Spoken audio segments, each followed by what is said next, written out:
They say some secrets are buried too deep, child, too potent for the everyday light. But what if the earth itself, in its quiet wisdom, whispers a cure, a gentle strength against our most profound fears? What if such a solace has been deliberately hushed for reasons that will surely stir your soul to its very depths? You must stay with me, my dears, for the truth unveiled at the very end. It possesses the power to change everything.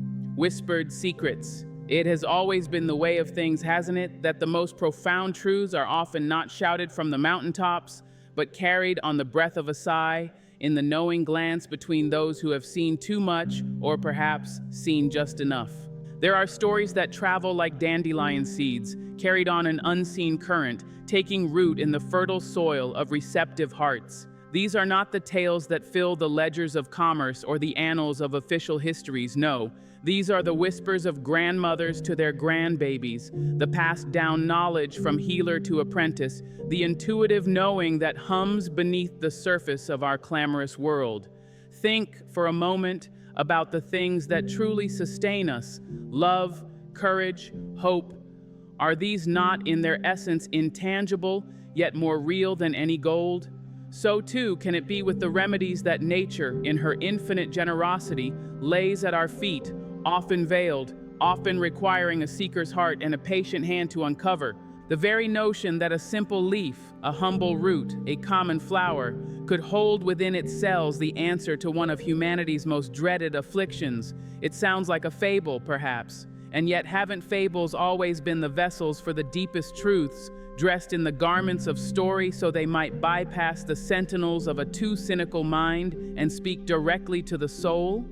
We are taught from a very young age to look for answers in complex equations, in gleaming laboratories, in the pronouncements of those deemed authorities. And there is value there, certainly, for human ingenuity is a wondrous thing. But in our relentless pursuit of the manufactured, of the synthesized, have we perhaps turned a deaf ear to the more ancient, more subtle symphonies of the natural world? The secrets are there. I believe this with every fiber of my being. They are whispered in the rustle of leaves in an ancient forest, in the patient unfolding of a fern, in the tenacious bloom of a wildflower pushing through concrete. Consider the power of a single word, spoken with intention. It can lift a spirit or crush it. It can ignite a revolution or soothe a crying child.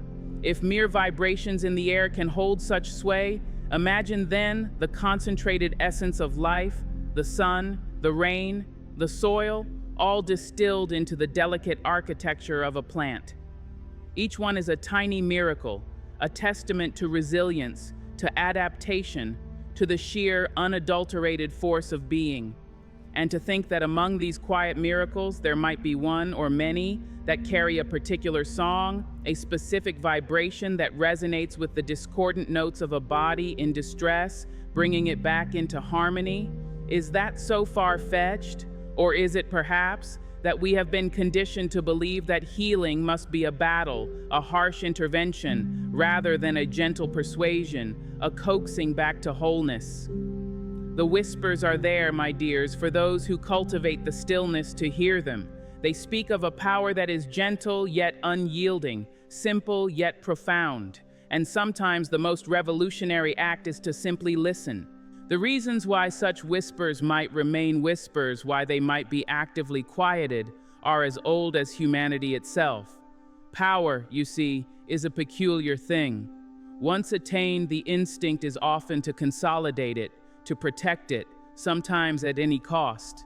And knowledge, especially knowledge that empowers the individual, that returns autonomy over one's own well-being, can be seen as a threat to established structures that thrive on dependence. If a simple, accessible, natural remedy were to prove profoundly effective, where would that leave the colossal industries built upon complex, expensive, and often patented solutions? It is a question that uncomfortable, I know, but one we must have the courage to ask.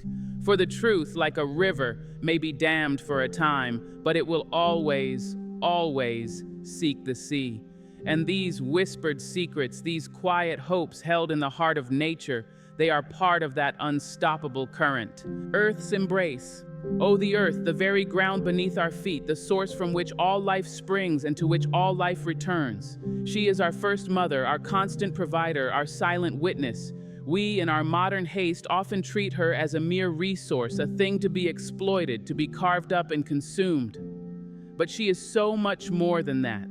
She is a living, breathing entity, a vast, interconnected web of wisdom and healing if only we would remember how to read her language, how to accept her embrace. Imagine the patience of the soil, year after year, century after century, transforming death into life, decay into vibrant growth. Within that dark, sacred space, miracles are commonplace. A seed no bigger than a child's fingernail holds the blueprint for a mighty oak, a fragrant rose, a nourishing grain. And within the leaves, the roots, the flowers of these botanical wonders lie compounds and energies that have sustained and healed humankind for millennia. Our ancestors knew this. They lived in rhythm with the seasons, they understood the temperament of the land, they listened to the teachings of the plants. They knew which leaf could soothe a fever, which root could calm an aching heart, which flower could lift the spirit from despair. This was not superstition, it was a science born of deep observation, of trial and error, of a profound respect for the interconnectedness of all things. They saw the human body not as a machine with replaceable parts, but as a garden, requiring tending, nourishment, and sometimes the gentle intervention of other living things to restore its balance. The concept of a single plant, a humble tea perhaps, holding the key to a complex ailment like cancer, would not have seemed alien to them. They understood that nature often concentrates its greatest powers in the most unassuming forms. A bitter herb might cleanse the blood, a sweet berry might fortify the spirit. They saw the signature of the divine in every petal, every stem. And what is a tea, my dears, if not an infusion of this very life force? It is a marriage of water, the giver of life, and the plant, the quiet alchemist. It is a ritual, a moment of pause, a drawing in of warmth and fragrance. It is a way of taking the essence of the earth directly into our beings. When we sip a thoughtfully prepared herbal brew, we are, in a very real sense, partaking in a conversation with the natural world. The warmth uncoils the tension in our shoulders, the aroma clears the mind, and the subtle energies of the plant begin their work within. Is it truly so difficult to conceive that within this ancient practice, this gentle communion, there might lie profound healing potential, even for those conditions that our modern world deems intractable? The embrace of the earth is always there, always available. It is we who have forgotten how to lean into it, how to trust its unwavering support. The challenge, you see, is that this kind of healing, this deep, intrinsic connection to the earth's pharmacy, cannot be easily patented. It cannot be confined to a pill, nor can its efficacy be neatly quantified in the ways that our current systems demand. The healing power of a plant is often synergistic, a complex interplay of many compounds working together, something that reductionist science struggles to fully appreciate. And because it is accessible, because it can be grown in a backyard garden or foraged in a wild meadow, it threatens the very foundations of a medical industrial complex that thrives on exclusivity and high cost. So the stories of its power are often dismissed as folklore, as old wives' tales, as unproven. Yet, many of our most potent modern medicines originated from plant compounds, did they not? Aspirin from willow bark, digitalis from foxglove. The earth has always been the primary source. Perhaps the real question is not whether the earth holds these remedies, but whether we have the courage and the humility to seek them, to honor them, and to share them freely as she does. System silence. Now let us speak of silence, for silence can be many things. It can be a sanctuary, a space for contemplation and growth, but silence can also be a void, a deliberate withholding, a shroud drawn over truths that some would prefer remain hidden. When we consider the possibility of a natural, accessible remedy for a devastating illness, and we find that possibility largely unacknowledged, uninvestigated, or even actively discredited by the dominant systems of information and power, we must ask ourselves, what kind of silence is this? Is it the silence of ignorance, or is it the silence of suppression? The human heart, in its yearning for hope, is a powerful force. And if that hope were to coalesce around something simple, something that cannot be easily controlled or monetized, it could indeed disrupt the established order of things. Think about the vast machinery that surrounds the modern medical approach to a disease like cancer. It is an industry, my dears, a multi-billion-dollar enterprise involving pharmaceutical companies, research institutions, hospitals, insurance conglomerates. Each of these entities has its own interests, its own imperatives for survival and growth. And while many individuals within these systems are undoubtedly dedicated to alleviating suffering, the systems themselves can develop a momentum, a self-preservation instinct that may not always align with the simplest or most accessible paths to healing. If a humble herbal tea costing pennies a cup were to demonstrate a genuine capacity to halt or reverse such a feared disease, imagine the tremor that would send through these colossal structures. It would be an earthquake. The gatekeepers of information play a crucial role here. The major media outlets, the prestigious medical journals, the regulatory agencies, they determine what narratives are amplified and what narratives are marginalized. And often, these institutions are deeply intertwined, through funding, through advertising, through shared board members, with the very industries whose products and procedures dominate the current treatment paradigms. It is not necessarily a conscious conspiracy hatched in a smoke-filled room. It is often more subtle than that.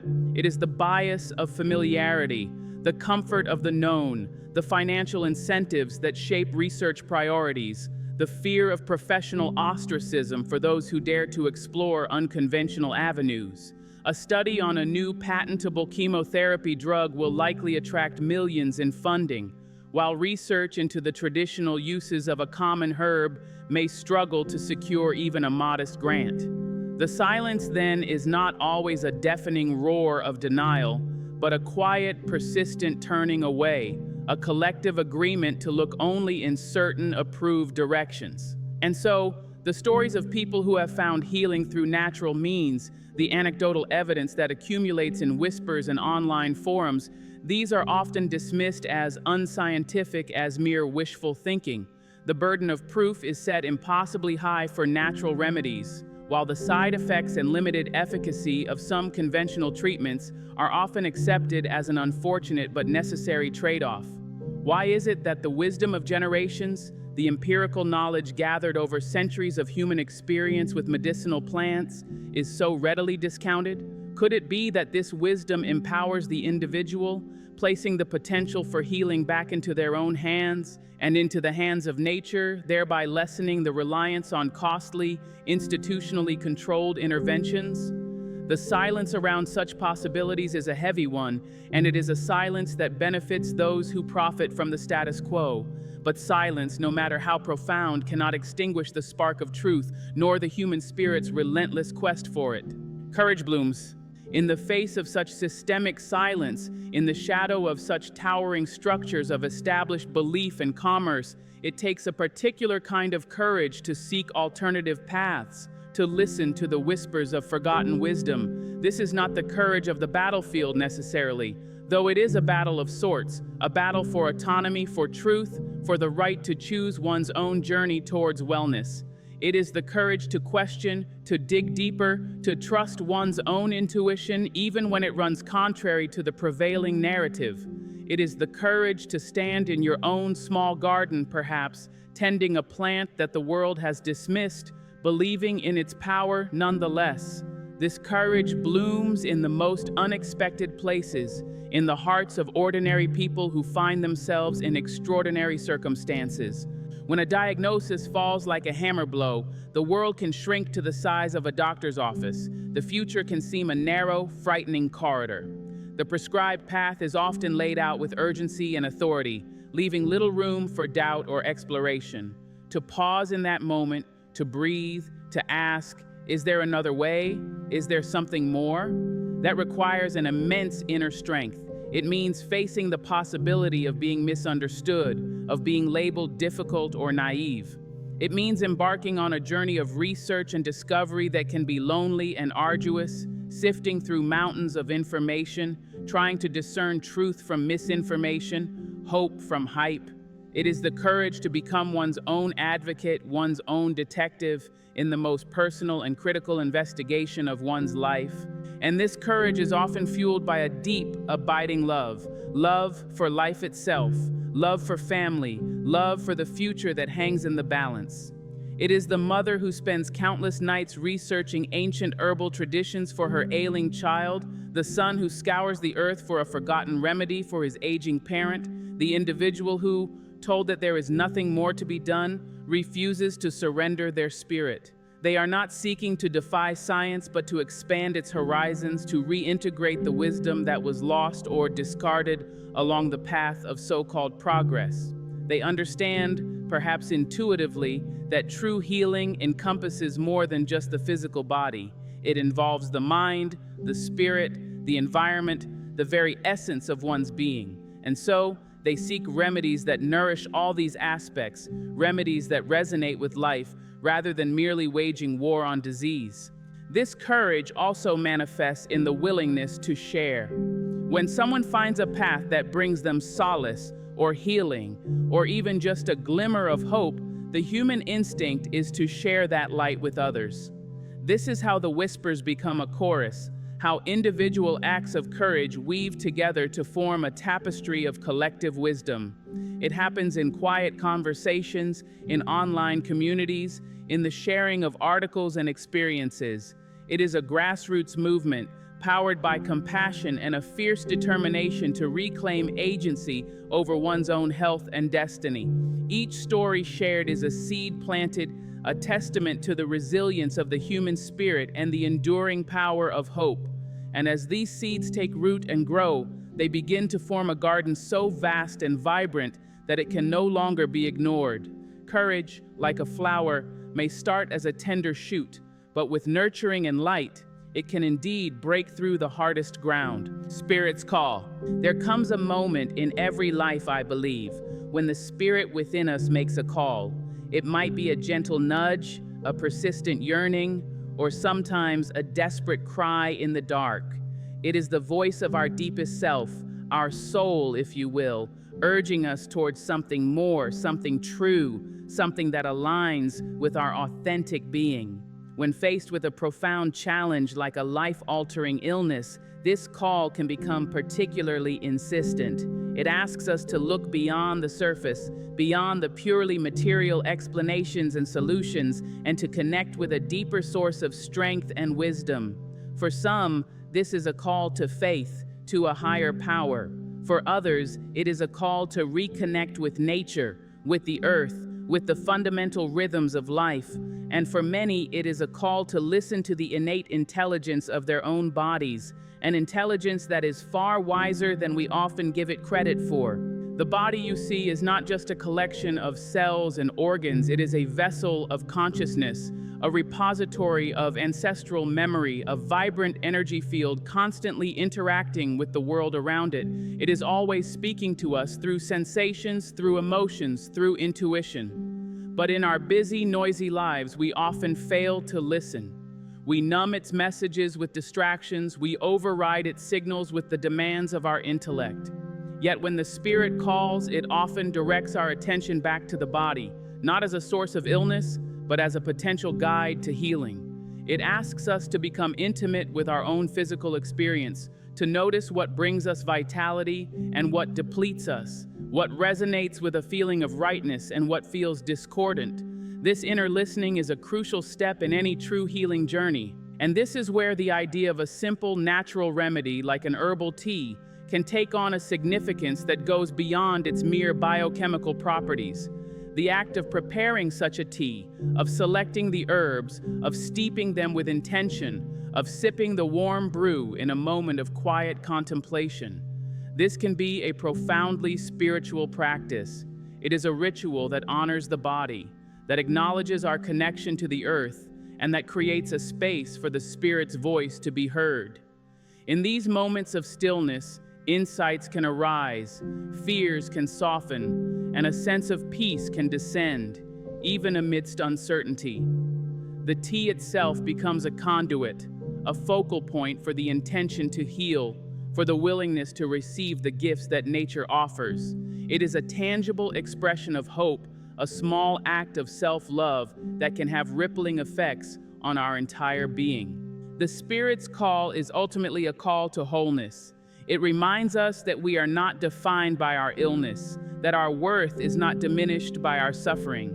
It invites us to find meaning and purpose even in the midst of adversity, to cultivate compassion for ourselves and for others, and to remember that we are part of something much larger than our individual struggles. Whether a particular herb or a specific tea holds the definitive answer to a complex disease is, in some ways, secondary to the profound transformation that can occur when we heed this inner call. When we open ourselves to the possibility of healing on all levels, physical, emotional, mental, and spiritual, we tap into a power that is far greater than any single remedy. It is the power of life itself, seeking always to move towards balance, towards harmony, towards the full expression of its potential. And that, my dears, is a call worth answering. Truth's dawn. There is an old saying that the truth is like the sun. You can shut it out for a time, but it ain't going away. And eventually, inevitably, its light will find a way to break through the darkest clouds, to illuminate the hidden corners, to herald a new dawn. When we speak of truths that have been suppressed, whether through deliberate action or systemic neglect, there is often a sense of frustration, of righteous anger, even despair. But I believe with all my heart that truth has an inherent buoyancy, an irrepressible urge to rise. And the more it is held down, the more forceful its eventual emergence will be. The dawn of a new understanding about health, about healing, about our relationship with the natural world may seem slow in coming, but every whisper shared, every courageous inquiry, every act of listening to the earth and to our own bodies is a ray of that approaching light. Consider how many truths, once considered heretical or ridiculous, are now accepted as commonplace. The earth revolving around the sun, the importance of hygiene in preventing disease, the fundamental equality of all human beings, these were once radical ideas fought against by entrenched powers, yet they prevailed because they resonated with a deeper reality. Similarly, the notion that nature holds profound and accessible answers to our most serious health challenges, including those that devastate so many lives, may currently be on the fringes for some, but its time is coming. The growing awareness of the limitations and side effects of purely pharmaceutical approaches, coupled with an increasing desire for more holistic and empowering paths to wellness, is creating a fertile ground for this truth to take root and flourish. People are hungry for knowledge, for agency, for a sense of connection to something real and life-affirming. The dawning of this truth will not be proclaimed from a single podium, nor will it be announced in a single headline. It will emerge, rather, like the morning itself, gradually, subtly, through a million points of light. It will be in the scientific studies that, slowly but surely, begin to validate the efficacy of traditional remedies. It will be in the changing conversations between doctors and patients, as more healthcare providers open their minds to integrative approaches. It will be in the policies that begin to support research into natural medicine, not as a competitor to conventional treatments, but as a valuable partner. And most importantly, it will be in the lived experiences of countless individuals who, by reclaiming their health through natural means, become living testaments to its power. Each story of healing, each shared insight, adds to the growing illumination. This is not about rejecting the advancements of modern science, not at all. It is about integrating wisdom, about weaving together the best of all worlds, the precision of scientific inquiry with the holistic understanding of traditional healing, the power of technology with the profound intelligence of nature. The truth that is dawning is one of wholeness, of balance, of respect for the intricate web of life of which we are all a part. It recognizes that the answers we seek are often not in the newest, most complex invention, but in the timeless, simple gifts that have been here all along, waiting for us to remember, to see, to embrace.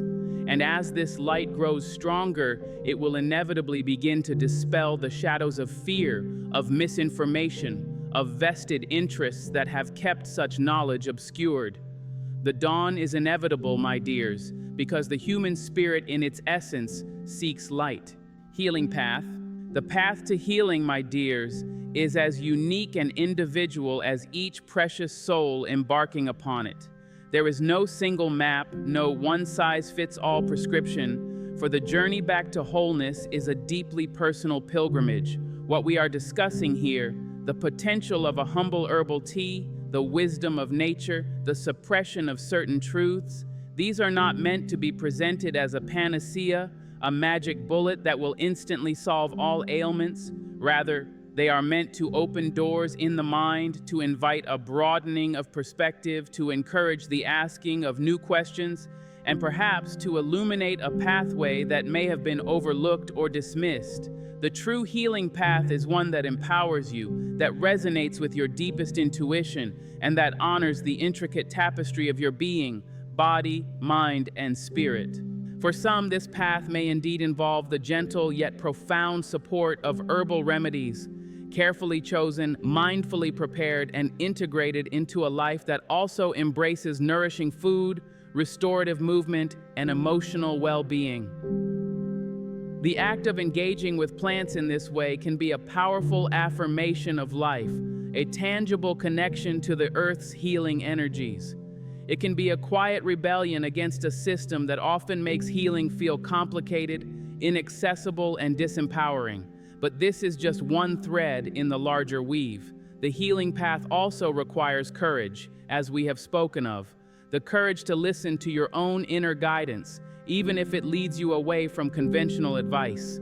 It requires discernment, the ability to sift through information, to trust your gut, and to find practitioners and allies who support your holistic vision of health. It also crucially involves a willingness to look at the roots of dis-ease, not just its symptoms. Illness, so often, is a messenger, albeit a harsh one, calling our attention to imbalances in our lives, perhaps in our diet, our relationships, our work, our spiritual connection, or the way we process stress and emotion. The healing path invites us to engage in this deeper inquiry, to make the changes, sometimes difficult ones, that will support our overall vitality. It is a path of self-discovery, of peeling back layers, of becoming more authentically ourselves.